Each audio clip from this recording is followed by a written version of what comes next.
Today, friends, you are listening to episode 455 of the Juicebox Podcast, and today is another in the Defining Diabetes series. So you know what that means. Jenny's going to be here.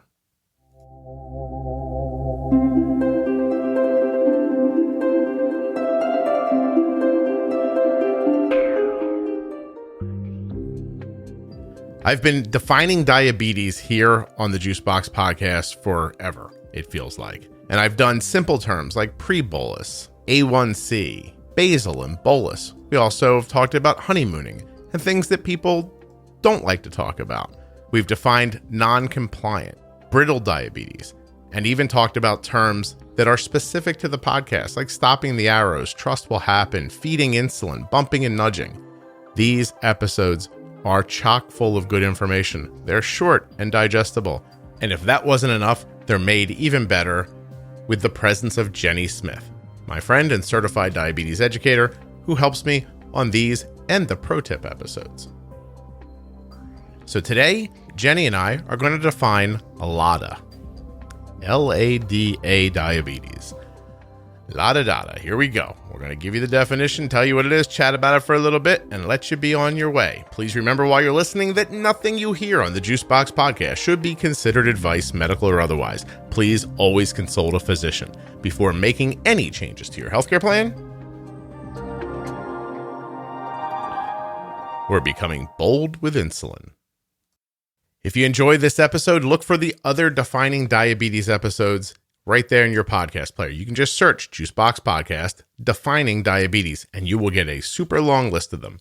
You can also find them at juiceboxpodcast.com and diabetesprotip.com. Speaking of websites, if you go to integrateddiabetes.com, you'll be at the place where Jennifer Smith works. There you'll learn things like Jennifer Smith has had type 1 diabetes since she was a child. Did you know that? It's true. Over 30 years, Jenny's had type 1. She holds a bachelor's degree in human nutrition and biology from the University of Wisconsin. She's a registered and licensed dietitian, a certified diabetes educator, and a certified trainer on most makes and models of insulin pumps and continuous glucose monitoring systems. And not only that, she's a person you can point a microphone out and say to her, "What's LADA diabetes?" And she'll just tell you, because Jenny is a font of good information. Not going to have a bunch of ads today. Just want to remind you to go to the T1D Exchange. Fill out their survey. Help other people with type 1 diabetes. It is free for you, of course, because you're the one doing the thing. It is 100% HIPAA compliant. It is 1,000% anonymous. And if you want to remove your answers at any time, you can. So an easy thing to do. Why would you do this? Because the decisions that are made with your answers help people living with type 1 diabetes. All you need to be is a type 1 who's living in America or the caregiver of a type 1 who lives in the United States, and you can go do this right now. T1dexchange.org/juicebox. Everyone who completes the survey is benefiting people living with type 1 diabetes, and you're benefiting the show a little bit too. So thank you for that. I want to define LADA and MODI. So let's just start with LADA. Okay. Because it comes in the alphabet before M. So it just feels like, okay to go. So these are two terms that I'm going to fully admit, I don't particularly feel like I understand them. And I know they don't come up that frequently, but they come up more often than people might assume. And people are always like, my doctor told me I have LADA, but they don't tell them what that means. And Moody's worse, Modi, whatever, Modi. But we'll get to that one, because that when people get that one, they're just like, I don't know, it's like something about genetic. And then that's like the best they can say. And I don't even know if that's right. But we're going to start first with you telling me what LADA is. And then we're actually going to use the internet a little bit here, which we don't normally do. Oh, sure. Yeah, I mean, LADA is essentially, it stands for latent autoimmune diabetes of the adult. Okay. That's the term where it kind of comes, right, acronym, right? Mm-hmm. And it does get confused, I would say, an awful lot, because typically LADA is diagnosed in those over the age of about 30 to 35. Mm-hmm. And it's a very slow progressing form of autoimmune diabetes. So it's typical that many LADAs are just diagnosed as type 1. Okay. Because it's autoimmune in nature. But your pancreas over time stops producing inadequate insulin. Unlike the very abrupt and very acute diagnosis of type 1, typically it's a pretty quick, like very significant weight loss, this very significant symptoms of thirst and everything that come into the picture. And, it's a quick fast. diagnosis. Yeah. Right. So, and for whatever reason, this sort of destruction of the beta cells happens more slowly in someone with LADA. So it could be years of developing. And many people with LADA, they may be initially started on insulin, especially if they come in with like high enough blood sugars to diagnose diabetes. But many can, for a time period, be left just on basal insulin. Okay. With a very small amount, still with lifestyle changes. Obviously, I mean, you're not going to go out eating like, big chocolate cakes 3 times a day or anything. Expect not to have to take insulin for that. But typical lifestyle changes, a basal insulin may be utilized for a lengthy period of time. Honeymoon in LADA can last quite a long time. And in fact, from what the research that I've read about LADA, many who've been diagnosed years ago already with it still have a fair amount of natural insulin production. Their C-peptide levels essentially come back still in the diabetes range, but higher than somebody who would have like an all-out destruction of the betas. Well, in this, so is this, first of all, is this the thing they also call type 1.5, like 1.5? Did you hear that way too? Commonly. All right. Yes. Okay. So how do if this happens to me, how do I know the difference between this and type 2? That's just like not that bad, type 2. Yeah. I mean, type 2, again, is not an autoimmune disorder. So you're not going to have the antibodies, GAD, you're not going to have any of that present if you have type 2. Type 1 and LADA are specific that the body has attacked the beta cells. So you're going to have those antibodies to prove circulating in the system to note the reason for the destruction. Whereas type 2, again, and that kind of goes with like MODY, which we'll talk about later, I know, but there's no autoimmune component to type 2. But people don't, as a general rule, doctors don't, I guess what I'm saying is I've spoken to enough people at this point now who are in their like 30s or 40s. When they get diagnosed, they are immediately, someone tells them they have type 2. They're often misdiagnosed. Right. So without the antibody test, but the antibody test is a simple way to know that it's LADA and not just a slow form of type 2 diabetes. Correct. Okay. Exactly. Okay. And it's unfortunate because, if you're somebody who's lean, pretty physically active, just, going to the gym a couple times a week, or you run several days a week, and you've never had a problem with like weight management, you have a pretty healthy lifestyle and whatnot, and you're diagnosed with type 2, it would be very important for your doctor to go in and ask specifically, I'd really like antibody testing. Right. I really would like, to discuss this further because, I've seen it clinically myself.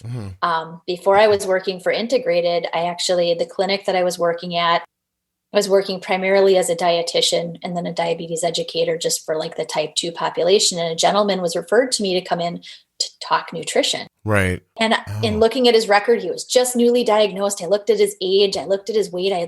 This guy was like a marathon runner and like an endurance athlete. And I'm looking at his data. I'm looking at his levels. He had come in DKA to the emergency room. And I'm like, this guy is not type 2. Right. I called his doctor and I was like, 1, you need to get him referred. And 2, I said, my discussion with him needs to be different. And 3, you need to get him on insulin. I said, I can guarantee he's feeling like crud right now while you're like telling him he's type 2. Well, because physically you look at him and you think this isn't a person that, even if they have type 2 diabetes, is eating their way to DKA. Can you get into DKA with type 2 diabetes?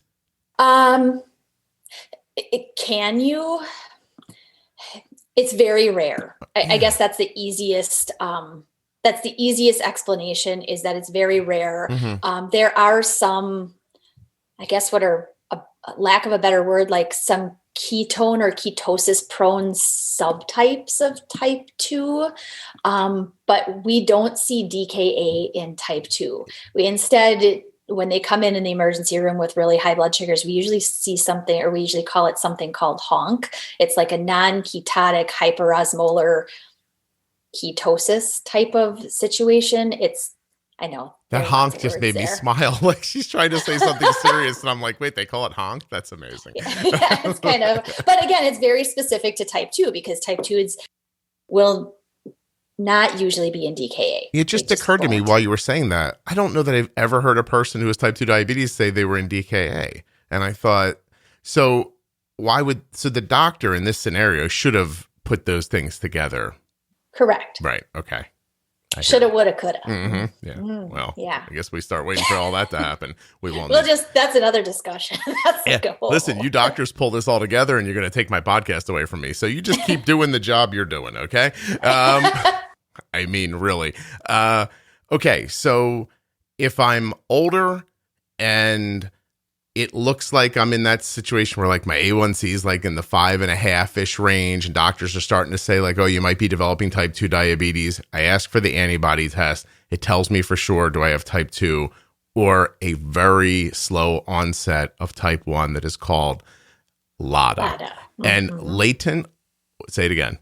Latent autoimmune diabetes of the adult. Okay. And I think just for perspective, because I find myself, when you go to the internet and you're just like try to teach yourself something from scratch, sometimes you hit a word and you're like, oh yeah, it's latent autoimmune. And then you never really think to yourself, what does latent mean? So just for this, it's existing but not yet developed or manifested. It could be hidden or concealed is the definition of the word latent. So sneaky, if you want to think of it that way, could be SADA. Yeah. All right. Sneaky, it's sneaky. Absolutely. Well, your immune system is sneaky anyway. I mean, the weird stuff that it does, Well, I just got done doing that interview with Francisco Leon about teplizumab. I'm never going to say that drug name right. The drug name. Yeah, I know. It's like a bunch of letters that look like they were thrown against the wall together. It's just, it's funny. I can't say it off the top of my head, but when I'm looking at it, it makes complete sense to me. But I'm still stuck in his descriptions of autoimmune disease in general, and it's like clouding everything I'm thinking of today. So I got something similar when I went to a conference. It's probably about 3 years ago now. I attended 2 or 3 workshops on gut microbiome, and the research and the conferences were specific to diabetes and what they're really looking at in terms of like, the term is so loosely used, I hate to use it, but like leaky gut type of issue. And what that really does in the potential for somebody who is like got a sensitive immune system already, like that turn on factor, it's almost like a light switch that just gets like flipped on once there's something there to cue in that response. Yeah. So in the thyroid episode, Dr. Benito starts to kind of talk about a little bit of there's this barrier and I was like, okay, but anyway, we've gotten off the beaten path there. Yeah, but anyway, exactly. I just, once Dr. Leon started talking about there's a place in Europe where they're now putting dirt in babies' bonnets to give them, like from farms, because microbes. He said that industrialization, he thinks, is the key to autoimmune, that we've cleaned the world up so much that our immune system's just like sitting around bored, tapping its fingers and like, hey, let's go after this now. Yep.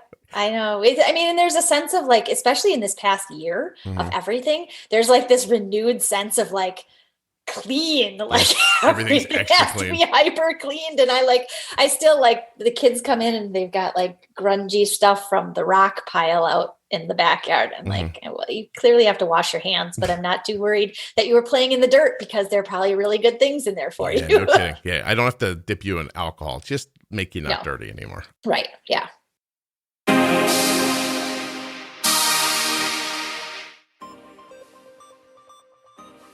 Huge thanks to Jenny for lending her brilliance to the Juicebox Podcast. Don't forget to check her out at integrateddiabetes.com. You can actually hire Jenny and she'll help you with your diabetes.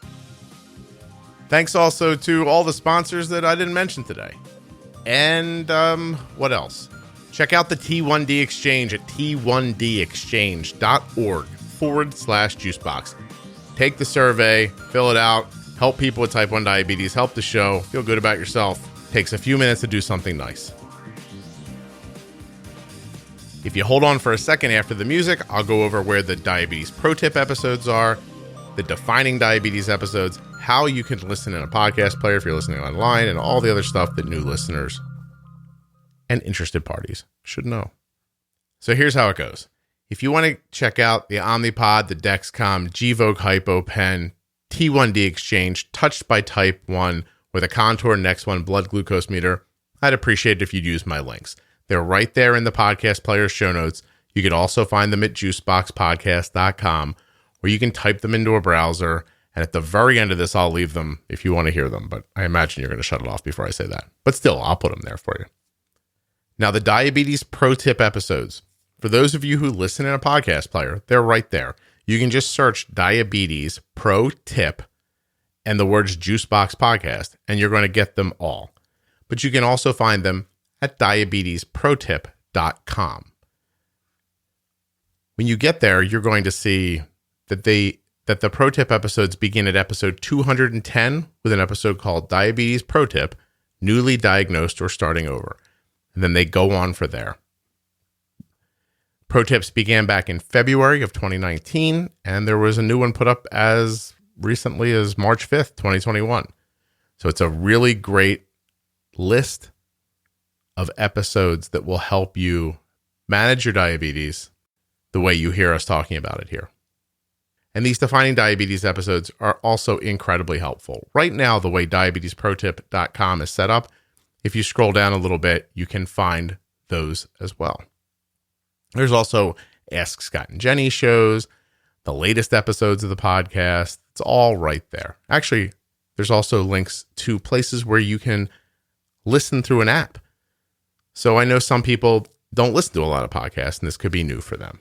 But you can listen in a free application. If you're on Apple, Spotify, Amazon Music, Google Podcasts, Pandora, any apps that are available on Android, just keep in mind that podcast apps should not cost you money. So my links will take you to a number of apps that are free and work great.